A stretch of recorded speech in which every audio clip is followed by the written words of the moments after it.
Adorned white shoes with swaying tassels dance on a canvas floor. Fixed eyes remain engaged on a partner.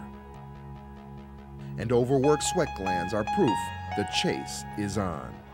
The players on center stage, however, are not alone in this drama. Trainers, spectators, and show producers also play roles in what they all hope will be a big hit. This is Connecticut boxing, and of late it has emerged onto the big stage. International audiences, millions of viewers are now watching modern-day gladiators in the Nutmeg State. Behind it all is the emergence of casinos on Connecticut Indian reservations. Both Foxwoods and the Mohegan Sun host big-time boxing events, and the networks such as USA, ESPN, and HBO are eating them up. Boxing is one of the most important programs on the network. It's certainly the bread and butter of our sports department, and we take pride in our boxing. For Connecticut, it means big names such as Roy Jones and Tim Witherspoon, who make stops here from out of state and often from other countries. For the promoters, the venues provide guaranteed revenue and a perfect backdrop for the main event. Yeah, we love it up here. The media's been great up here, very receptive, great boxing fans up here. We just love doing shows up here, and we hope to come back as much as possible. Oh, this is great. It's great being here in the action, right in the middle of everything. Front row seats so we can catch some of the sweat flying. Oh, I love it. I love boxing. I love coming up here watching every fight. This new phenomenon is no flash in the pan. Tribal gaming commissioners will tell you this baby has legs. A new tribal and gaming commission, TV network participation, crowds of spectators, home audiences, and eager promoters are certain boxing will go the distance. They all say it's part of Connecticut's tradition. Connecticut has been a hotbed of boxing for many decades, and we actually had 4, I believe, champions come out of Connecticut. Kid Kaplan, Bat Badalino, Marlon Starling, and of course, one of the world's greatest, Willie Pep. There were all kinds of local clubs operating many years ago in Waterbury, Holyoke, Enfield, and there was a lot of places for the local fighters to showcase their talents.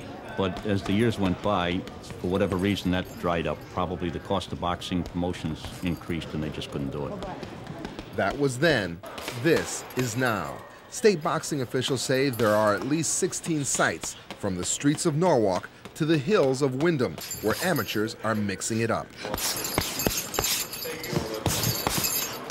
Ancient wisdom says, never contend with a man who has nothing to lose. Maybe that's what makes many of the young people who train in this Hartford gym fierce competitors. For many, the north end of Hartford is hard luck alley. Chances are you're from a poor family. Percentages say you'll drop out of school. And if you're not careful, you'll be enticed by the lure of drugs and fast money.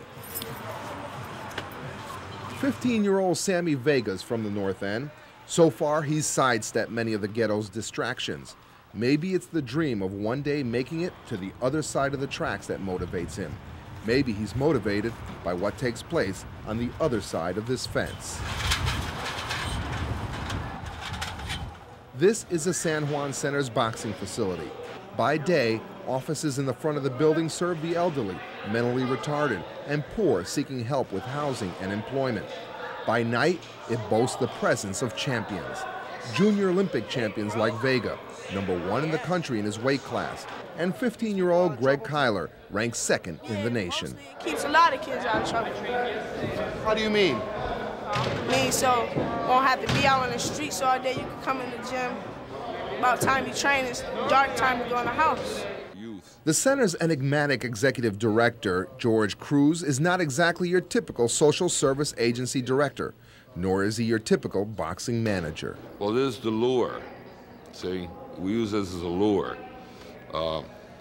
Once a kid comes in here, then we start worrying about his report cards, how he's doing in school, and eventually these kids, some of them need financial aid to get into college, some of them need help getting into the armed forces to build a career, and we try to focus on their future.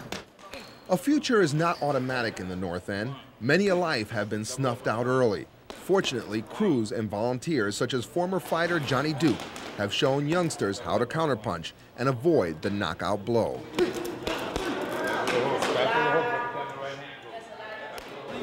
You want to beat somebody, you gotta work hard. Like me, I want to be a champion. I gotta work, I gotta train hard for it. It's just the same thing in school. The mindset you have to succeed in boxing could be, you know, applied to anything, to math problems, you know, the same basic concept, you know, is to stick it out, and no matter how tough it gets. Professional fighter John Scully of Windsor speaks from experience. The highly rated light heavyweight boxer spends much of his time coaching Sammy, Greg, and many of the other kids who find their way here. A lot of the kids here don't have father figures, and here there's a lot of father figures. And we have a lot of good professional boxers that are good role models. We have George Cruz, who's a good role model, and people that really just care about them. Kids off the street, enthusiasts, junior Olympians, and professionals all train side by side in this gym named the Jeffrey Dressler Arena, after a philanthropist who helped to make all this happen. Working alongside the professionals is comparable to practicing your jump shot alongside John Starks. For young fighters, it's a sensational opportunity. At the San Juan Center, along with Scully, professionals Eric Harding and Angel Vasquez provide examples the young fighters can emulate. On this day, the three professionals are preparing for an upcoming competition that finds them and others from this gym on the same card. They're all part of this new wave of interest in Connecticut boxing. A nationally televised event will feature Angel Vasquez. Vasquez, who trains with his father, hopes to win the vacant United States Boxing Association featherweight title.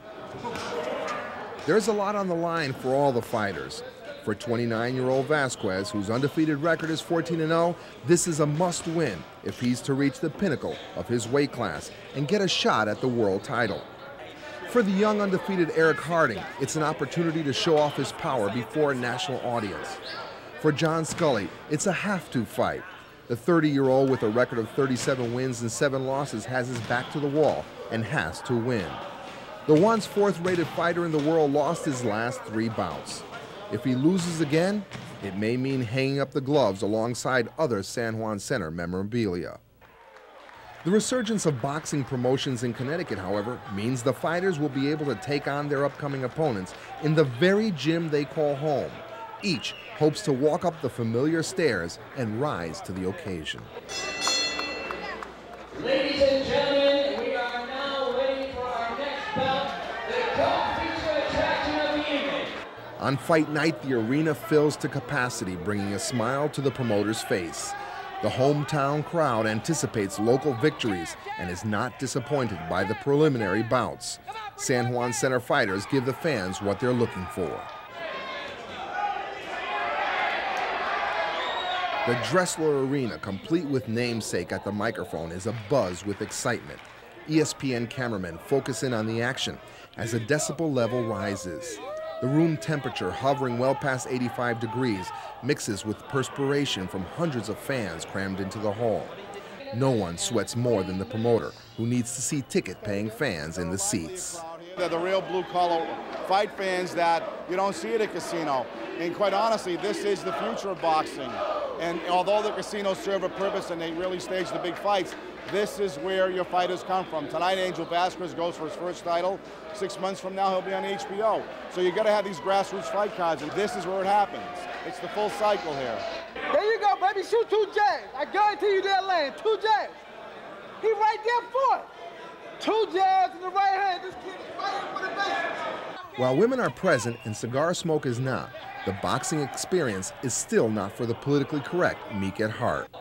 Presenting an action-packed night of boxing here on the Deuce. Harding was the first televised fight of the night, and he would set the stage for Scully and Vasquez. It wouldn't be long before Harding tattooed the visitor with the San Juan Center brand.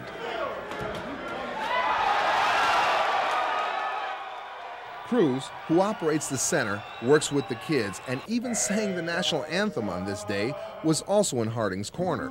Harding would eventually make Cruz a very proud man. Next, it would be Scully's turn, but he had a lot more writing on the fight. Scully, a lifelong Muhammad Ali fan, seemed to take pages from his hero's book, leaning back onto the ropes early in the rounds and countering later with flurries.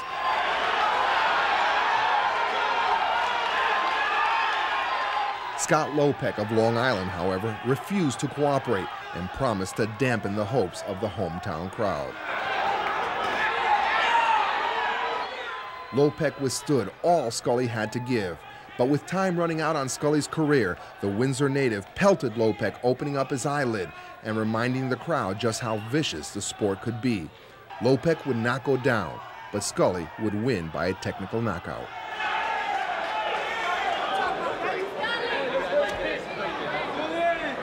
No, he's not yelling Adrian, and we're not in Philadelphia. That was Julian, and this success story is being written in a mid-sized New England city, much to the delight of the fight promoter.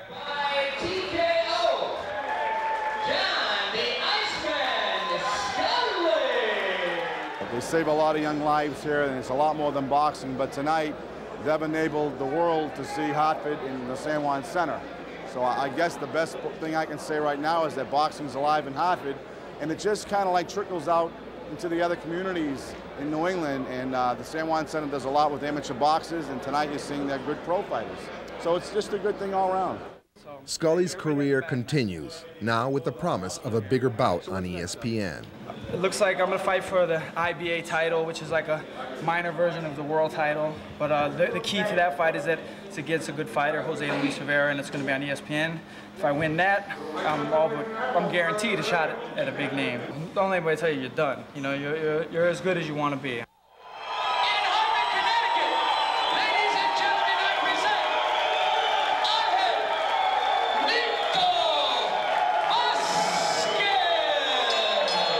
Angel Nito Vasquez of Hartford, a transplant from Puerto Rico, took on the 12th rated contender for the belt, Bernardo Baby Quiñones from Mexico. If Vasquez wins, to many of his fans, it means a man from their community, their street, someone who speaks their language, has made it to the top. Vicariously, they are all there with him. Your winner by TKO, still undefeated, and new USBA featherweight champion, Nito Vasquez. On this day, it would be a Connecticut sweep. A young black man, a local white hope, and a Puerto Rican father symbolically carry their families, club, and communities to victory. For some, it's simply a night of entertainment. For others, the continuation of a career. And for yet others, a shot at a 5-figure payday and an opportunity to send a message. I tell kids to stay in school and don't get involved with drugs. Drugs get you nowhere. It's good for kids to get involved in sports and enjoy their youth. That's the message coming from the San Juan Center to every child that dares to lace up the gloves. Some will get it, and some won't. The sport is too brutal to glamorize as a game that simply builds character, because there are casualties along the way. Along with the sequined robes are the bloodied faces. For those who enjoy the primal competition, Connecticut is now on the world stage. Casinos vie for the biggest names. Local promoters want to roll in big casino events in order to secure a profit. Connecticut's boxers want to be there when they do. And fans want to be close enough to the action to feel the sweat that flies off the fighters. The people in the San Juan Center hope that in the process, they can launch some careers and save some lives.